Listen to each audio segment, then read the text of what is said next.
हे ठिकाण आहे स्वराज्यासाठी स्वतःचं अस्तित्व अर्पण करणाऱ्या वीर शिवा काशीदांची समाधी। पन्हाळ्याला जाताना उजव्या बाजूलाच वीर शिवा काशीदांची समाधी आहे। सह्याद्रीच्या कुशीत पन्हाळगडाच्या पायथ्याशी आजही उभा आहे एक शांत थरारक सत्य, जिथे इतिहास श्वास घेतो। इसवी सन 1660 मध्ये सिद्धी जोहरने जेव्हा पन्हाळगडाला वेढा दिला होता तेव्हा स्वराज्य धोक्यात होतं।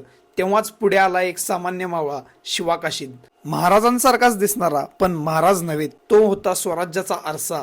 महाराजांनी त्याला सांगितलं, शिवा, हा रस्ता मृत्यूकडे जातोय।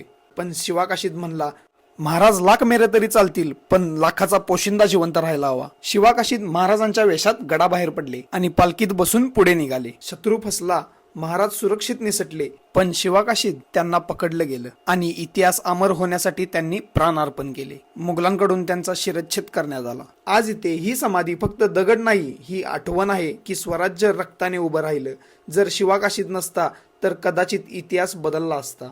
अशा वीरांची कहाणी प्रत्येक भारतीयाने ऐकली पाहिजे।